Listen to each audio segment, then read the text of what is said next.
Good day, everyone. We are continuing with our accounting grade 12.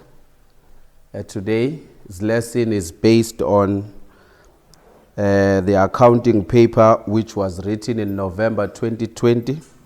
So we are still doing accounting grade 12, November 2022. But today our main focus is on paper 2. Today we are doing paper 2. So may I request that you all take out accounting grade 12 November 2020 in bracket 2. And we will be starting from question 1. We will be starting from question 1. Question 1 is 25 marks and it is based on VAT and Creditors Reconciliation.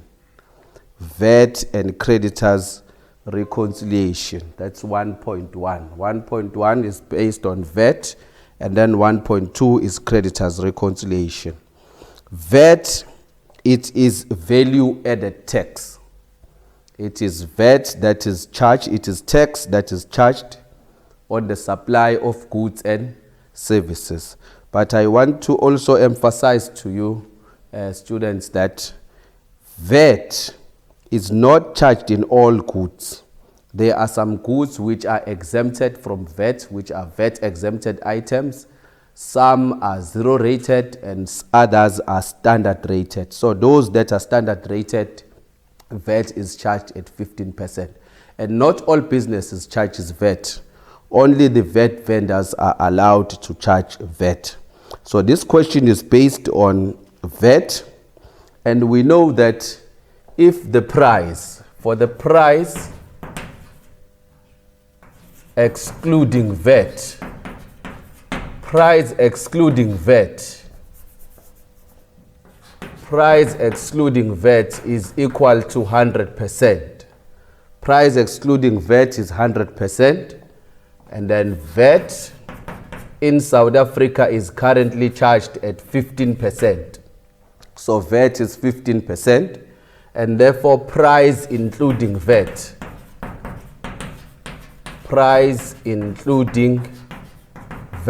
will be equal to 115.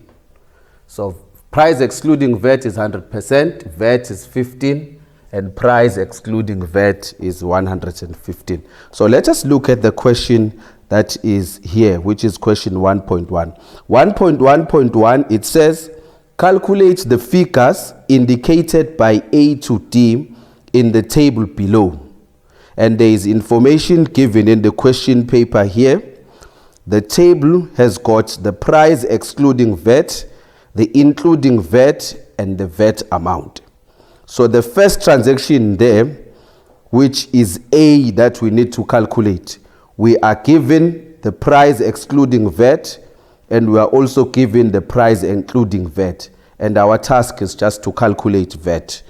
So the price including VAT is 89,700. Price including VAT is 89,700. Right?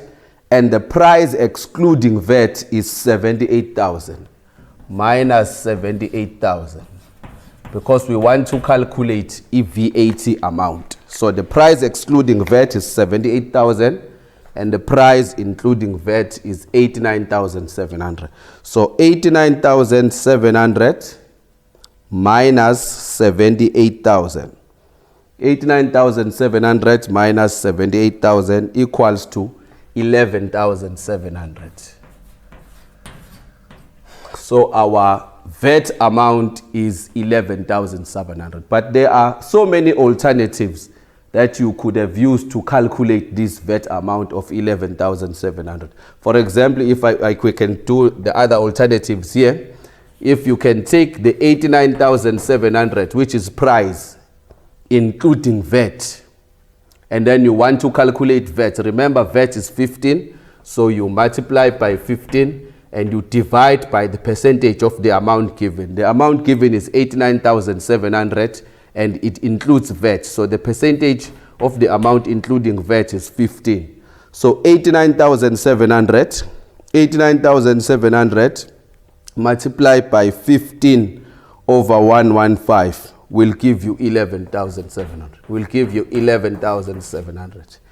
Even when you decide to use the price excluding VAT, if you decide to use the price excluding VAT, the price excluding VAT is 78,000, and you want to calculate the VAT amount. The VAT percentage is 15, so you multiply by 15, and then you divide by the percentage of the amount given. The amount given, 78,000 here in this case, is the price excluding VAT.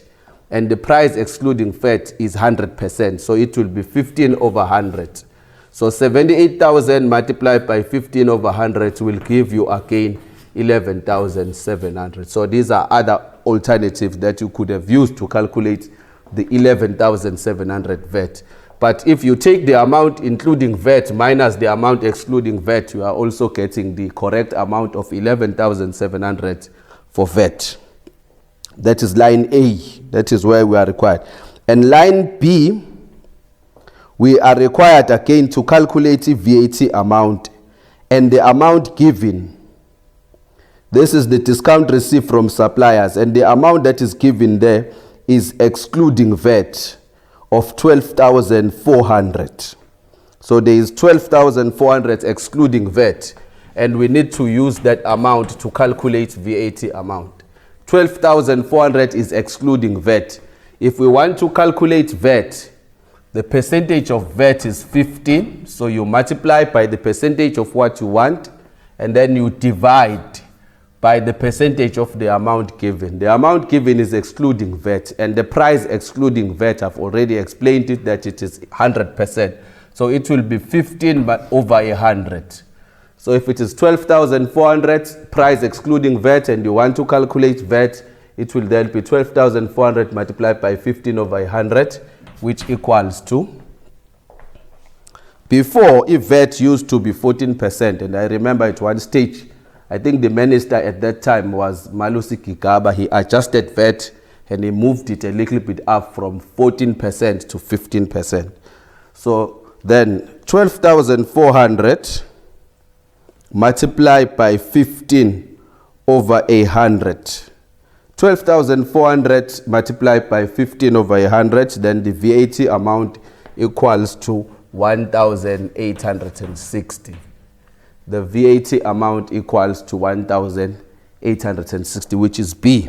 We are required to calculate the VAT amount. And then C, we are given the price including VAT, or we are given the VAT amount. For transaction C, we are given the VAT amount, which is 210, and we are required to calculate the price including VAT. Given the VAT amount of 210, we want to calculate the price including VAT. If we look at the table that I've given you here of the percentages, the price excluding VAT is 100, VAT is 15, so 100 plus 15, your price including VAT will be 115. So we want to calculate the price including VAT. You must multiply by the percentage of what you want. We want to calculate the amount including VAT, which is 115, and divide by the percentage of the price given, which the VAT amount is 15%. So you just divide by 15 here. So it will then be 210 multiplied by, we want to calculate the price including VAT, so we need to multiply by 115 multiplied by 115.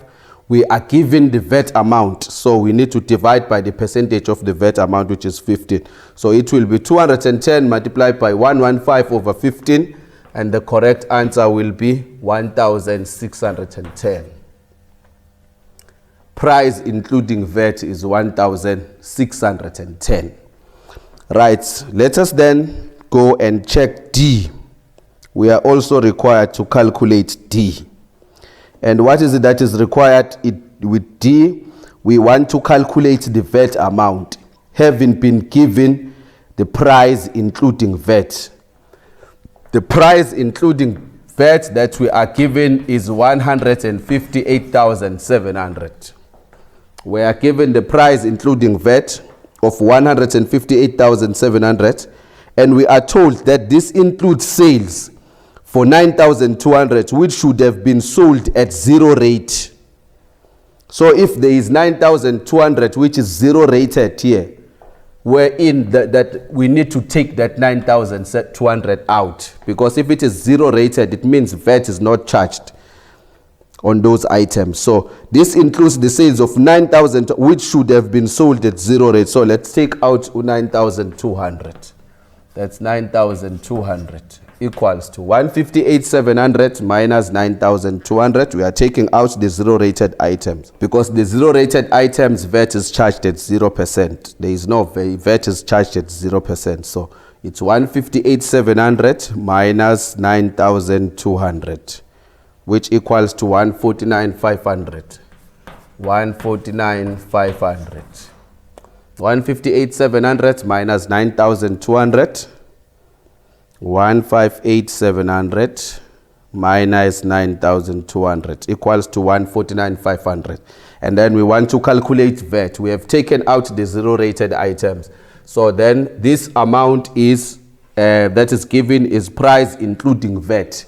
And we want to calculate VAT amount. VAT percentage is 15, and you divide by the percentage of the amount given, which is 115. Because this amount includes VAT, therefore we need to divide by its percentage, which is 115. So then it will be 149,500, 149,500 multiplied by 15 divided by 115 equals to 19,500. So VAT amount is 19,500. So we are done with VAT calculations. So now we are proceeding to 1.2. Oh, there is 1.1.2. There is a question which is still under VAT there that we need to go through. There is question 1.1.2, which says the internal auditor discovered that Amahle has been underpaying the amount due to SARS in respect of VAT. At each submission date, on enquiry, Amahle stated that she used the money to pay business expenses and adjusted the payment later. Comment on this practice and give Amahle advice. Right. This practice, what we are getting here is that the internal auditor is using the amount of money collected from customers, which is meant for VAT, and is using this money now to pay for business expenses and then make adjustment at a later stage, which is unethical. So our comment is that the business money should be used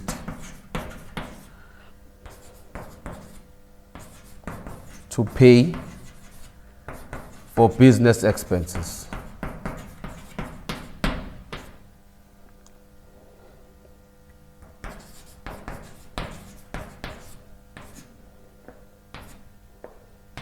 VAT collected should be paid to SARS. The business money should be used to pay for business expenses. VAT collected should be paid to SARS immediately. So what we are saying is that it is unethical to use VAT money. You can even add by saying that this practice is unethical.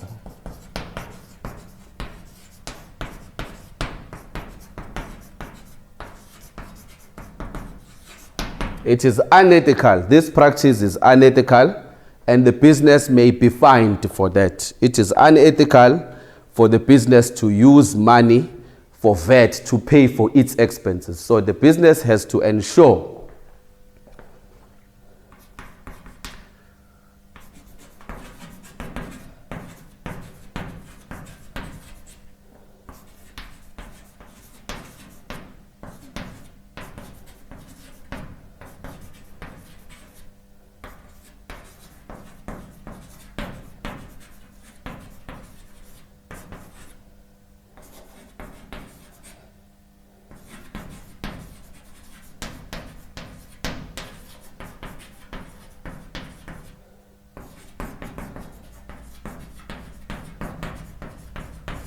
We are advising that the business should make sure that they do a proper budget. The business needs to make a proper budget so that there is enough money available to cover. There is enough money to cover operating expenses of the business, so that the business does not then result to say that they want to use the money collected for VAT to pay for other expenses. So we are saying that the business should use business money to pay for business expenses and not the money that is collected for VAT. Money collected for VAT should be paid directly to SARS and not be used to pay for business expenses. And our advice that we are giving to this business is that they need to ensure that there is proper budget so that there is enough money to cover for operating expenses of the business, so that they do not resort to this unethical practice of then using VAT money to pay for business expenses. So that is all with regards to VAT, which was 1.1. And then now we are proceeding to 1.2, which is now based on creditors reconciliation. 1.2 is creditors reconciliation. Creditors reconciliation.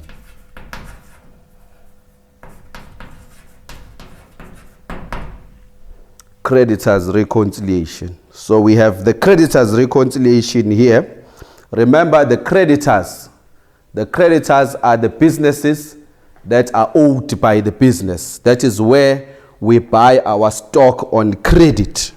So the business is allowed that we can order our stock on credit if we do not have enough funds to buy our stock. So if we then buy on credit, those people that grant us credit, that give us credit, are then called creditors. So it is therefore important that every month creditors reconciliation must be done. Remember, we are the business. We have our own records. Let's make an example. If we are buying from another supplier, that supplier also has his own records. So it is important that every month we need to check the records of the supplier against our records so that we make sure that the balance that we owe them is the correct one. So that is why it is important that we do the creditors reconciliation. Remember, after each and every transaction, when we go to buy from them, when we come back, we do have our creditors ledger where we record all the transactions with them. And on the other hand, the suppliers have got their own records wherein they record every transactions that take place in the month, which they use the statement. So now, at the end of the month, it is important that we take our own creditors ledger and compare it to the statement that has been received from the suppliers. And in the case of this activity, we have the two records, the records of Tembega suppliers, the records of Ekasi traders versus the records of Tembega suppliers. The name of our business is Ekasi Traders. So we have the name of our business is Ekasi Traders, and the Ekasi Traders buys on credit from Tembega suppliers. So Tembega suppliers is our creditor. So if you look at information A there in your question paper, you have the creditors ledger account in the books of Ekasi Traders, and we have an account for Tembega suppliers in our creditors ledger. And according to our creditors ledger, we know that we are owing Tembega suppliers 117,200. According to the creditors ledger of Tembega suppliers in the books of Ekasi Traders, we know that we are owing Tembega suppliers 117,200. But according to the statement of account from Tembega suppliers has supplied us with a statement that is indicating that our balance is 157,400. So now you can see that there is a difference between the balance that we know and the balance that has been provided to us by the suppliers. Hence, it is important now that we need to do the reconciliation. So if you look at information C, there are some errors and omission and other information there. I think it is also important that I request that you mark in your question paper, you do this. In your question paper, you go to the creditors ledger. If we do the creditors ledger on our side, creditors, they are regarded as liabilities. So they fall under liabilities account. So I think you need to mark your credit as a plus in the creditors ledger and mark your debit as a minus, because this is a liability account. But on the other hand, the suppliers, when they look at us, they don't look at us as liabilities. The suppliers, when they look at us as their assets, as their debtors. So when they are preparing their statement, their debit side is a plus and their credit side is a minus. So our language is not the same. When we are doing their account on our side, we treat their account as a liability account. Therefore, the credit is a plus and the debit is a minus. But when they are doing their statement, they treat us as an asset. So their plus will be on the debit side and their credit will be a minus. So if you can just mark that accordingly in your question paper. And let us then look at the errors.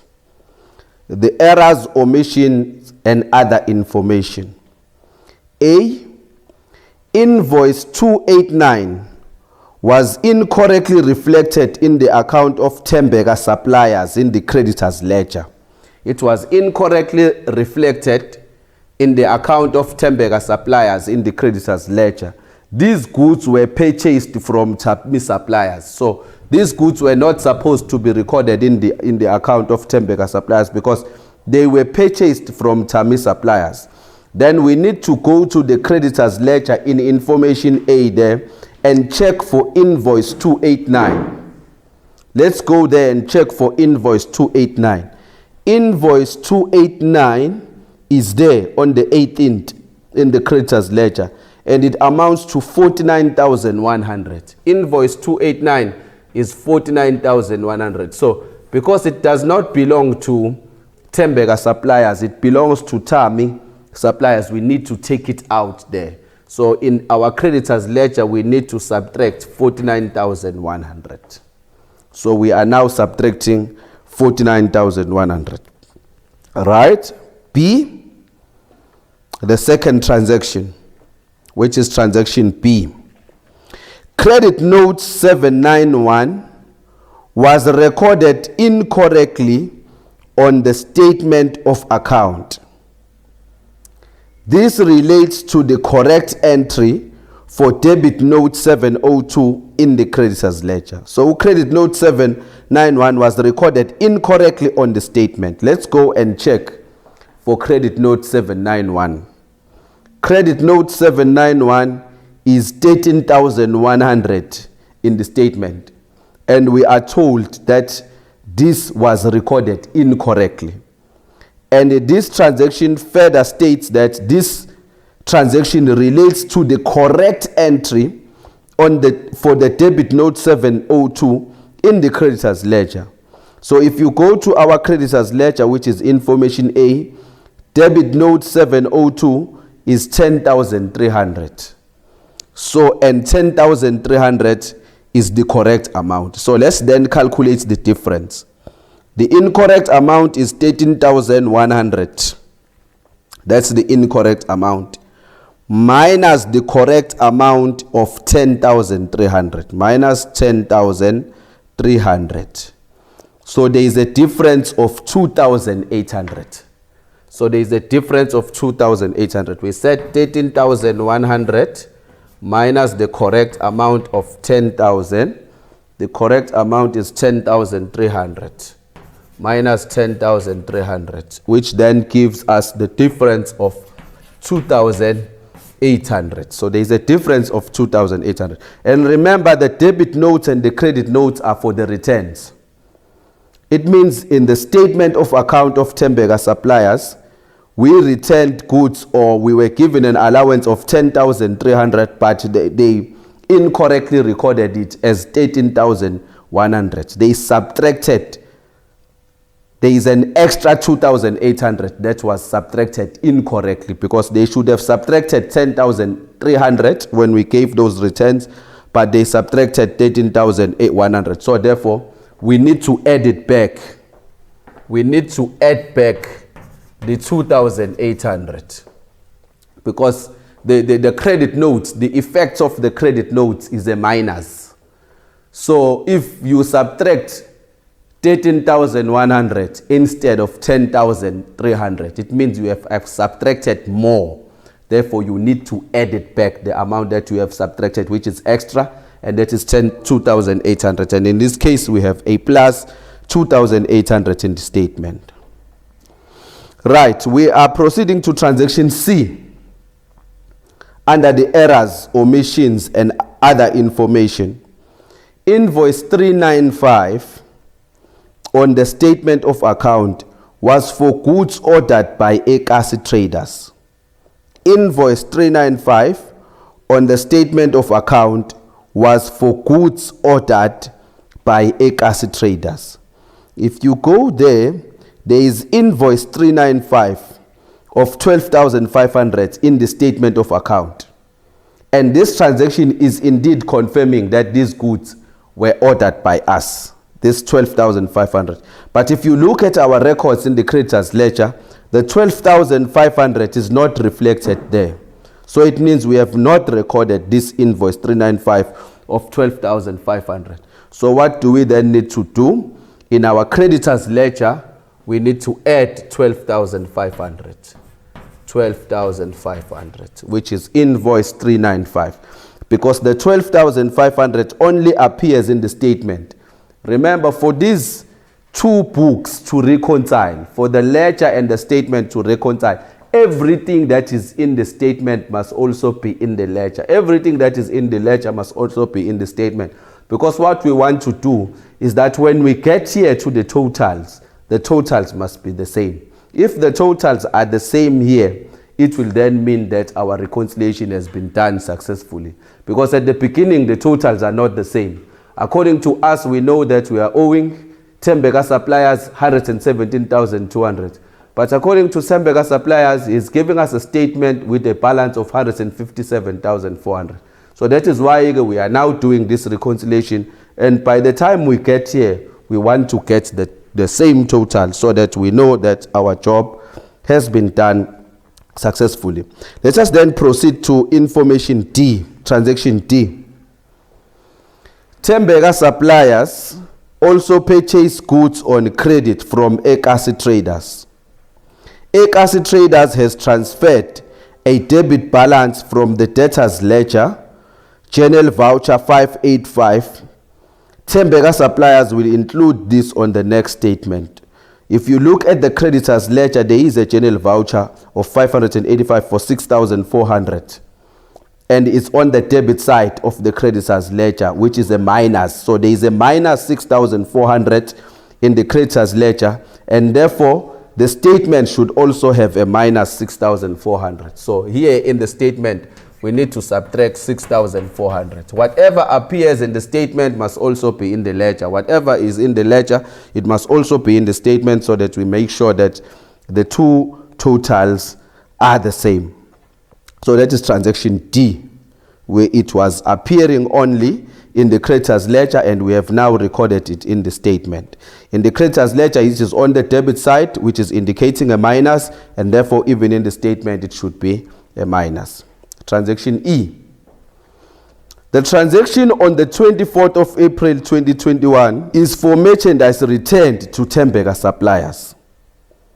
The transaction on the 24th. If you look at the statement, which is transaction B, the statement, the transaction is recorded correctly. It's a credit note and is recorded on the credit side. But if you go to our creditors ledger, this transaction, the very same transaction, is a debit note, which is correct. In our creditors ledger, it is supposed to be called the debit note because our minus here is on the debit side. But if you look at the creditors ledger, the debit note is written correctly, but the amount is not on the debit side. The amount is on the credit side. And the credit side of the creditors ledger is a plus. So it means that 9,700 was recorded incorrectly. It was supposed to be subtracted, but we added. So we therefore need to correct that.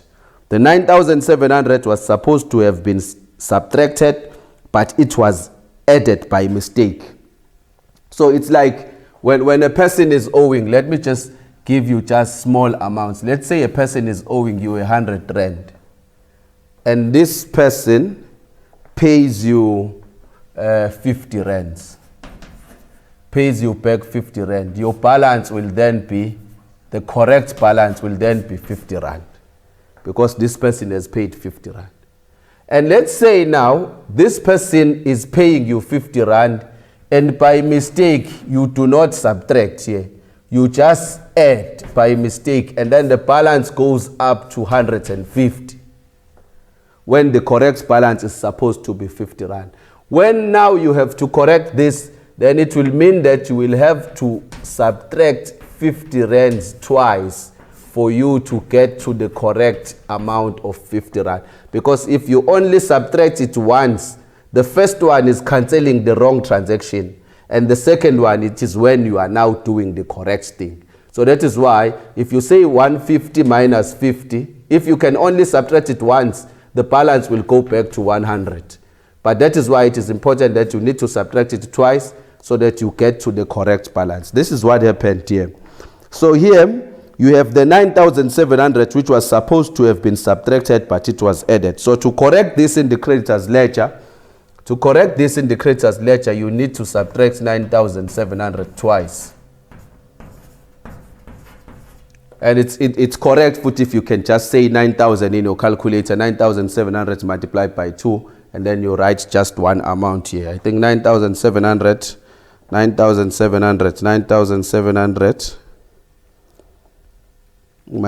by 2, that is 19,400. So if you can just write 19,400 in the creditors ledger, it will still be correct.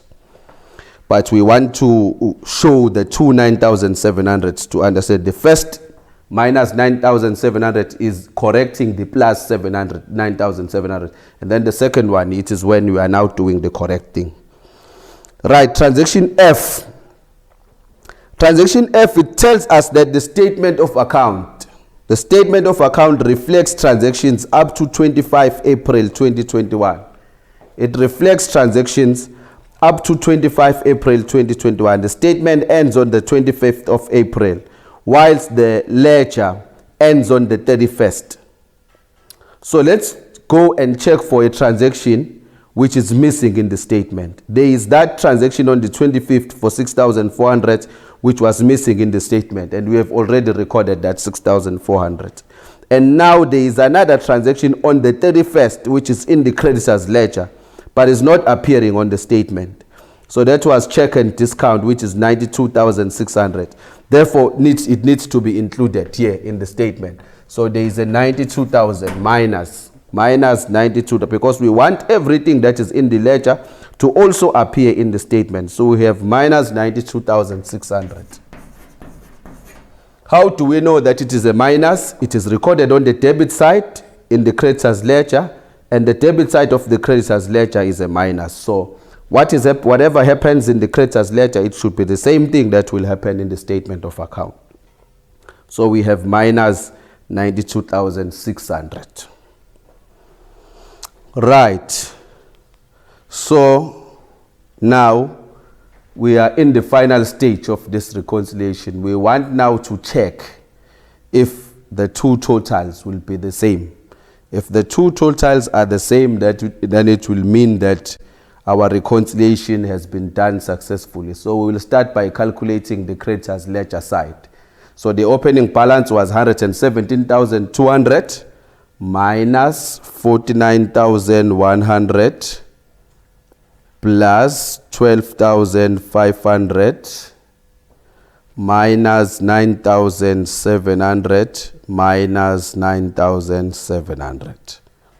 So I am getting a total of 61,200 here. Let me also calculate the second side, which is for the statement of account. The opening balance is 157,400. 157,400 plus 2,800 minus 6,400 minus 92,600. The total is 61,200. So the total is 61,200. So now the balance according to us, Ekasi traders, in our creditors ledger, after doing all the corrections that we were given as per information C, the balance according to the creditors ledger is now 61,200. And also again, the balance according to the statement after considering all the errors and omissions, the balance is now 61,200. So these two totals now are now in agreement, which then tells us that the reconciliation has then been done successfully. So our creditors reconciliation has been done 100% correct. How do we see that? The two totals are now the same. Right. And then the last question under creditors reconciliation will then say, it says 1.2.2, refer to information C. Information C is the one that was talking about an invoice which appeared in the statement, and this invoice was not on our records as the business. We are now being referred to that transaction, and we are told that it was discovered that the purchasing manager, Bradley, had taken these goods for his personal catering business, and the owner regards Bradley as a valued member of the staff and does not regard this as theft. What should the owner say to Bradley regarding this incident? Explain 2 points. So what we are getting from this transaction C is that there is an invoice which came to us as a business, as a surprise to us as a business, which is invoice 395 for goods valued at 12,500. And we only learned about that invoice from the statement. And this invoice was not appearing in our records of the business. And we are now discovering that the purchasing manager has purchased these goods for his personal catering business and decided not to record these goods in our records. So the owner regards Bradley as a valued member of staff and does not regard this as theft. What should the owner say to Bradley regarding this incident? Explain 2 points. So we want to write 2 points with regards to this. So the first thing that we should also tell the owner is that it is wrong for the owner to not regard this as theft. This is theft.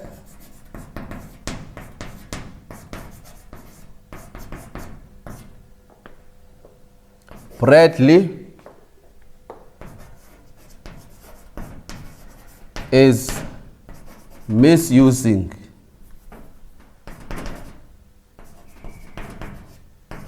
or is abusing his position. Bradley is abusing his position as a purchasing manager.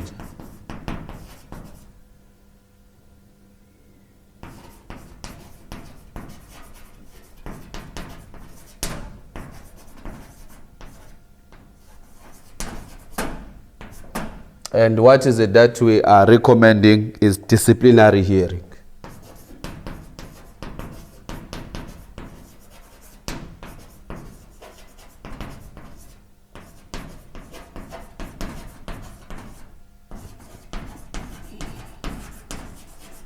We can't have a person buying his personal catering goods and using the name of the business and not disclosing that to the business, and then we say it's not theft. So this is theft.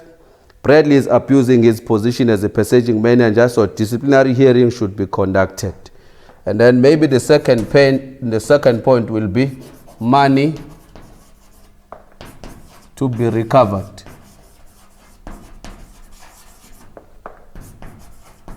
From his salary. Money to be recovered from his salary if this person will continue working for the business. But if the person is suspended or is being dismissed from work, then this money will then be recovered from his pension money or where we can be able to recover it. But it should be noted that accounting students should be aware that theft is a dismissible offense. So we are encouraging that accounting students must understand that when you are dealing with money, you need to be as honest as possible, because even if it is one incident of stealing, the owners of the business would never know how many times have you been stealing. So therefore, when they are taking action, they will always be harsh, and you will not be even protected by the unions when it comes to stealing. So we are saying here that this is theft. Bradley is abusing his position as purchasing manager. Disciplinary hearing should be conducted, and if this person is found to be guilty, he may also be given warning or even dismissed. If he is not dismissed, then that money will have to be recovered from his salary so that it does not happen again. So this brings us to the end of question 1 from accounting November 2020 in bracket 2 paper. The question 1 was based on VAT and creditors reconciliation. So let's pause here for now so that we will then proceed to question 2.